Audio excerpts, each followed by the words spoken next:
My name is Heaven Blakely, and I'm healing from narc abuse by my dear husband. I just want to free talk. I just want to free talk right now, and it's probably gonna be a long video, so I'm just giving you a fair share warning. But I just want to free talk.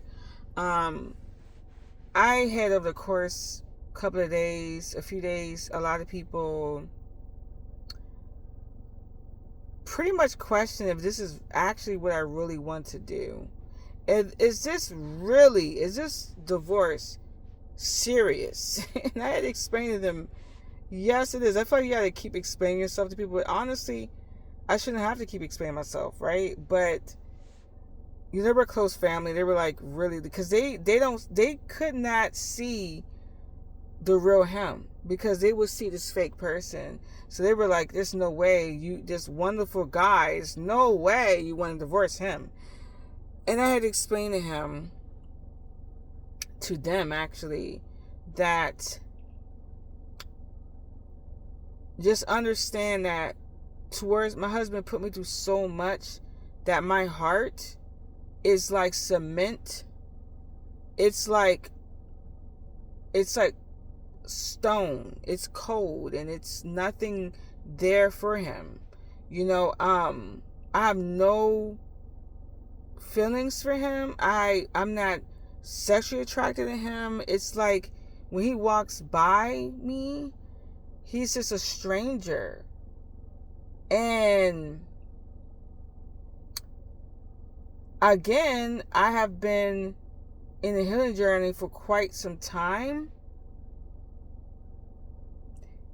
for a couple of years now. So to me, it's fair,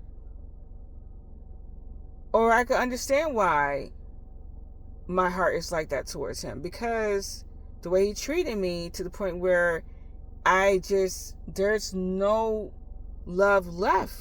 So when I told him there's no love left. But I tried to give it everything. I tried to see, was there something wrong with me? Like, mind you, I was in therapy every week with my therapist for 2 years. Okay. I was just like, there's something wrong with me, because narcissists will make it seem like there's something wrong with you. And my therapist was like, girl, no. And mind you, I'm very transparent with my therapist. I tell her a lot of stuff, okay? She was like, no, all right, you're fine. And yeah, it just make you question everything. But I had to go in his house every single day, not just house, but just even we're at the apartment, whatever. And I had to live through people telling you that you ain't shit. Or you're not doing enough. You can never fill the glass full. They will constantly remind you that you're just not doing enough. Okay? And I would keep trying harder. It was like a Maya. I kept trying harder. I kept pouring so much love, but I wasn't being replenished. So my heart just kept going numb, and I didn't realize it. But here goes the kicker. He started to get the kids at one point, turn them against me. All right? Like where they start looking at me and start saying certain comments to me, like, well, mommy's not doing that, since she's not. Like, what is going on? I had to like shake them up a bit. But that was a time when I started therapy for myself, because I felt so defeated. I felt defeated, okay, in my house, because I had all that negative energy around me. I felt like I had a piano, like I'm holding a piano that was pressing down on my skin. It was giving me headaches and everything else, right? And I kept trying to hold this heavy piano up above me. And not only was that, it was raining on me. The weather was fierce, and all this was going on, and I'm still trying to hold this piano above me, right? With everyone else in my house standing on top of the piano, because I had to balance everybody. That's how I felt.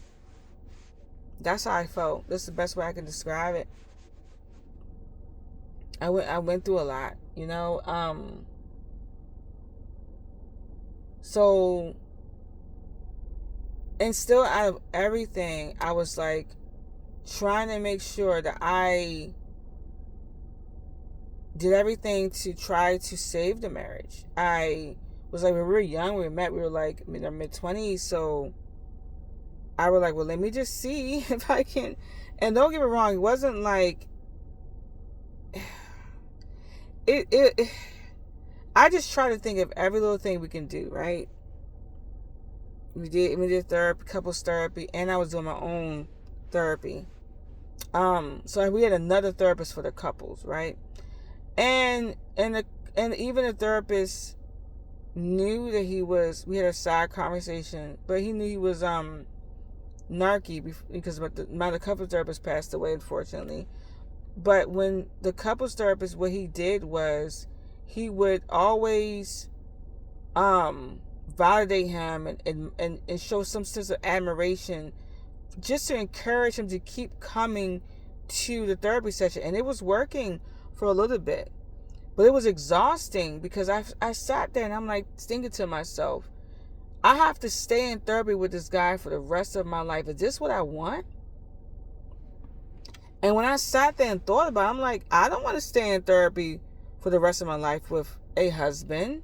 That's not what I want. So not only I had this cold heart, I had the thought of staying in therapy for the rest of my life wasn't ideal. It was scary to imagine that I'd keep doing that. But I also knew if we stopped therapy, he would just go right back to that same person, even worse. So I had to really, really just figure it out. I had to really take the time to think about what I wanted in life for my future, okay? So all this stuff was going through my head at that time. This was probably like, I would say this was around 2024, all right? So summer 2024 probably. But I knew even then that I probably wanted a divorce. I just didn't really say it as much. I even knew before then, but I didn't really say it as much, okay?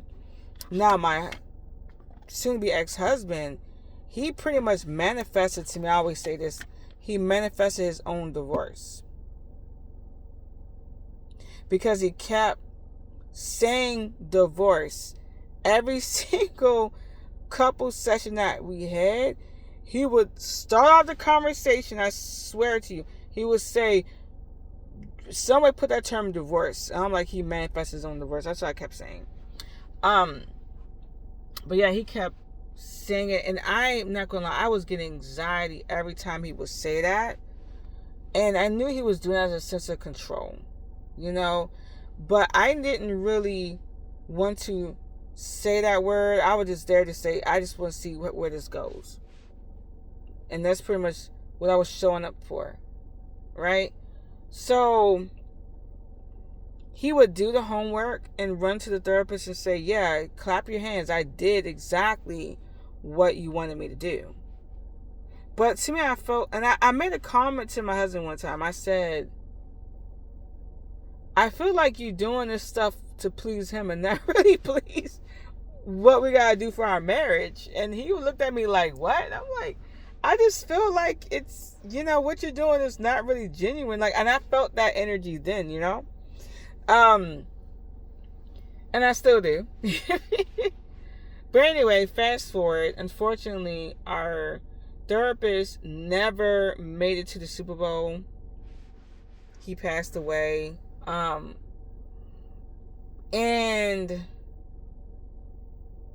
my soon-to-be ex-husband, I knew from the jump, I was like, he's just gonna go downhill from here. I knew, because my husband had to stay in therapy, right? And mind you, he wasn't getting personal therapy on his own. I was getting it, but he wasn't doing that. We tried to encourage him to do that, but he wasn't, okay? When I mean we, I meant the couples counselor And I even brought up to him and said, hey, you should try that as well, because he also had trauma growing up. So we thought it would make sense to do that. But, whatever, that didn't happen. But anyway, as time went on, he just kept getting worse. Like, he just kept getting worse. And I was almost going back to that feeling where that piano was being recreated, okay? And by this time, I think this was probably like 2025, because the therapist passed away January 2025, probably like a week or and a half before the Super Bowl, somewhere around that. And I would say around March into April, he started reverting. He was fully back to that same person. He was fully back to that evil person again, okay? So it didn't take much for when we stopped the therapy that he was going back. So then, anyway, I said, all right, let me just,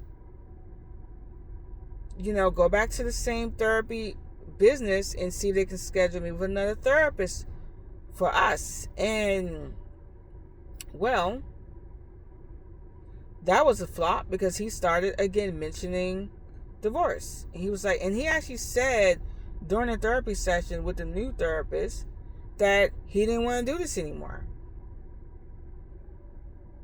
And I'm like, well, why did you let me schedule an appointment to go? But he actually said it around that time. I think it was around March into April that he actually said he didn't want to do this anymore. He wanted a divorce. And I'm like, okay, all right. So I went with that, right? So, and honestly, I felt defeated at that time, like 10 times over, because he wasn't making any moves. Put it this way. During that time, he was still trying to get the yay, if you know what I mean with yay. He was still trying to get some.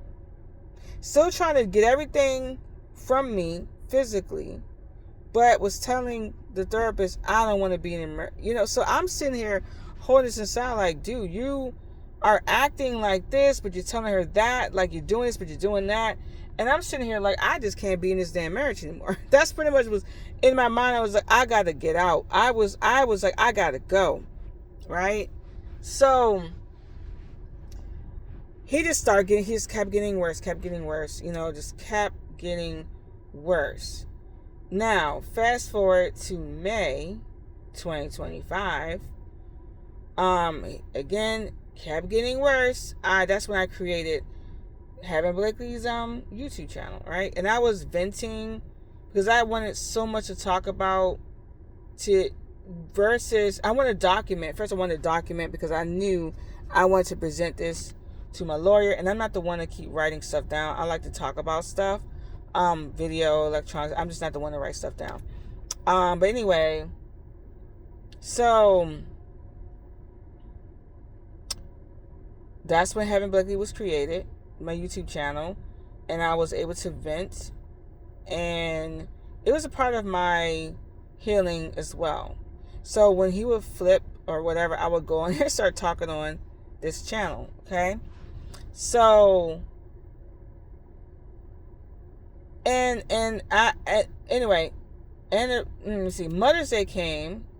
He didn't acknowledge Mother's Day. It's almost like I was non-existent. Mind you, I have 4 of his kids. My eldest son is going to turn 20 years old this coming June. Okay, just to be clear. So, but yeah, he didn't acknowledge Mother's Day at all. Like he was just. It was like I was nothing to him. And I was just like, wow. And it was just too much. I'm like, yeah. And then he started sleeping on the couch. So when June came around, he just started sleeping on the couch somewhere around June. Actually, it was a little bit before that. But he kept going back and forth upstairs. I guarantee you, probably because he wanted some. That's my guess. But he kept moving back and forth, right? And then all of a sudden, he just went straight on the couch. Like, he's on the couch. He was just on the couch. And I went to him, I said, why are you on the couch? Right? I was just like, what's up? And he was just like, I'll come upstairs when I come upstairs. Pretty much, he had this little nonchalant attitude. It's all right. But I still knew at that time, I was like, I don't want this dude no more. But again, I had to still get my stuff in order to dismantle this marriage, because it's not easy to plan this stuff, especially with the kids. And, we got a house and things. Both our names are on the house. It's not really easy to plan this stuff, especially when it's hard to explain what's really going on to people unless they know a lot about diagnosed narcissists, okay? Because, people just saying diagnosed, he's diagnosed, right? That's the difference. But it was just really hard trying to convince people what's going on.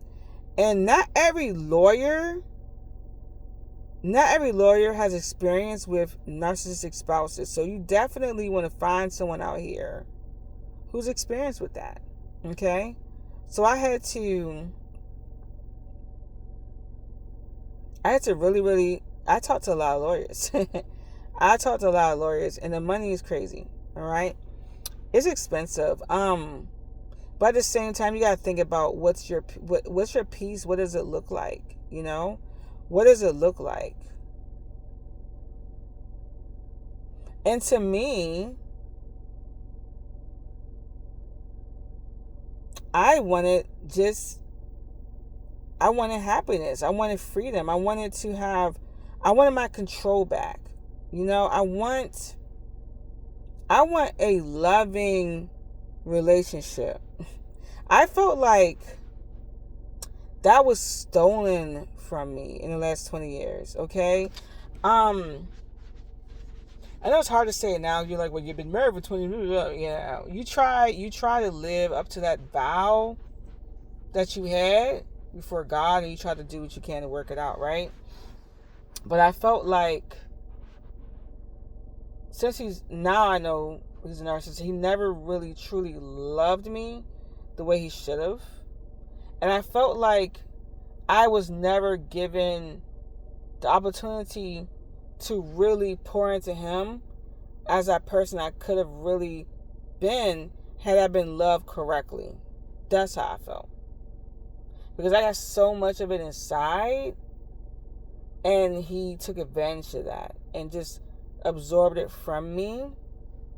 And that's the whole hurtful part, when they pull from you and they never reciprocate it back to the point where you're broken, And now when I look at him and I'm like, I'm not attracted to him at all. And that's a hurtful thing. When you're not attracted to your own soon-to-be ex-husband anymore. It's a hurtful thing, because you're like, wow, I didn't expect that to happen at all. But it happened. And it's because of a broken heart. Seriously. I have a broken heart from that, and you have to rebuild it back up, just not with him. But I know for a fact I would never in a million years go back to him. Ever. Like, you just know, right? And it's hard. I know women and guys are like, oh, come on, this is a thing. People go through the ups and downs all the time.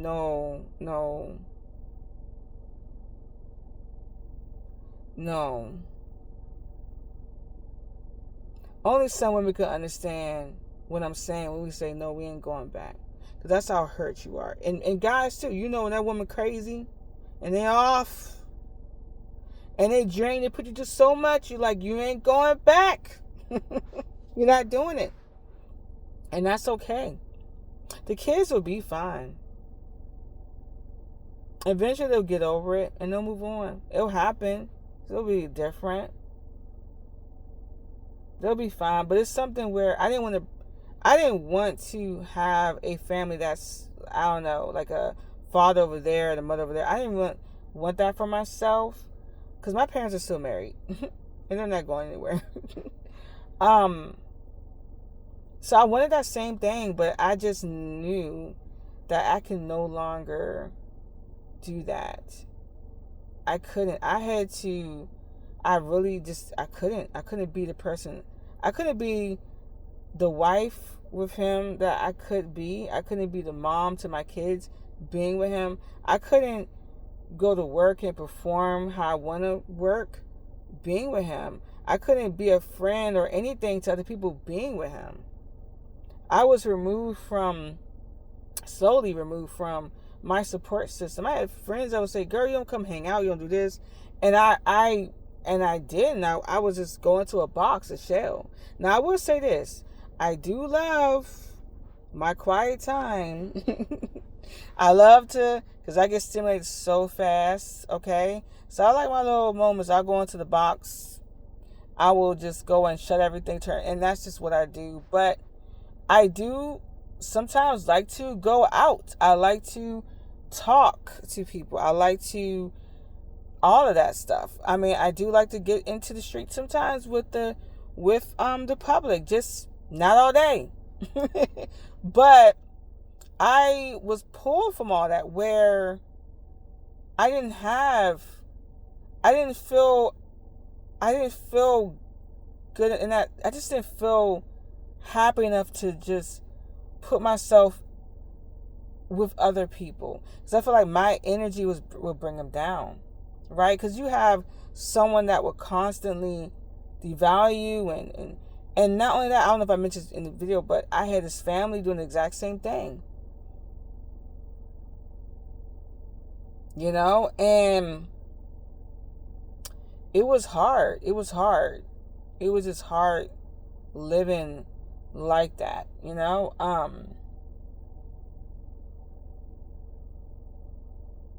but now I feel like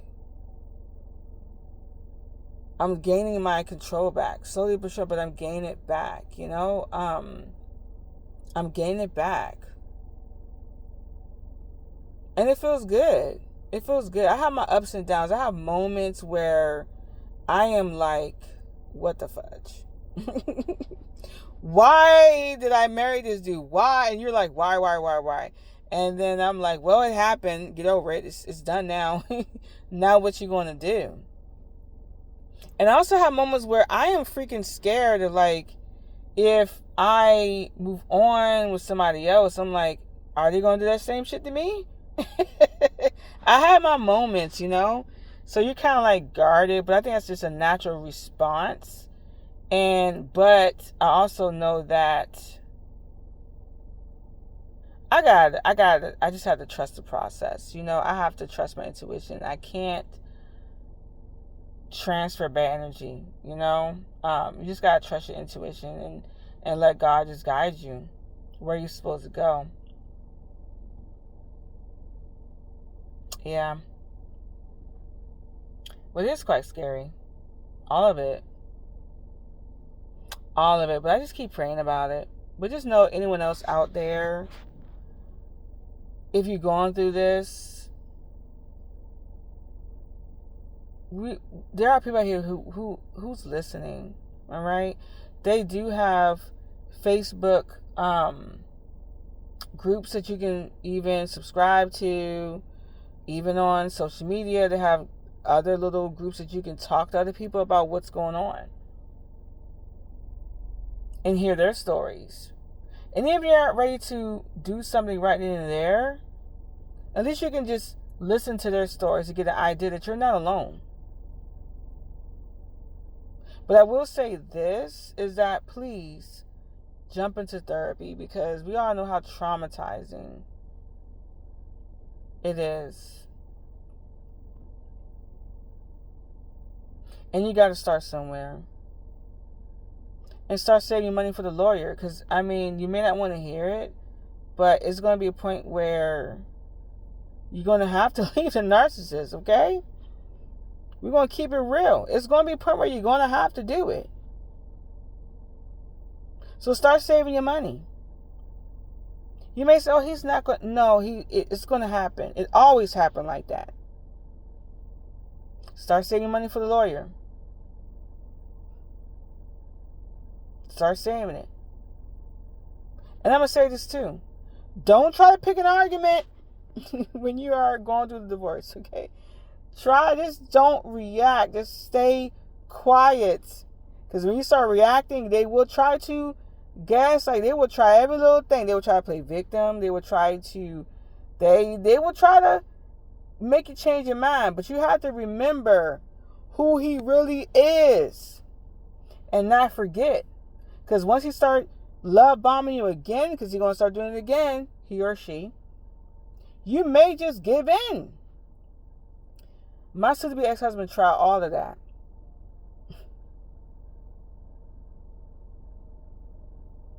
Damn near laughable. Because he has no idea how woke I am.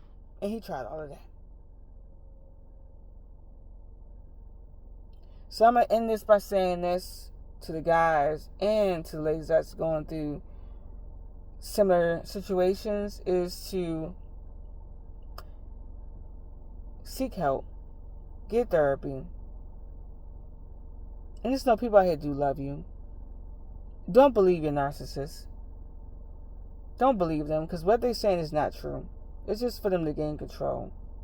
Get your power back. I can't say this enough. Learn how to love yourself all over again and regain your power. Stop letting them take and suck you dry. Just take the life out of you, because that's exactly what they're doing. You know when things are going the right direction, because you'll feel it.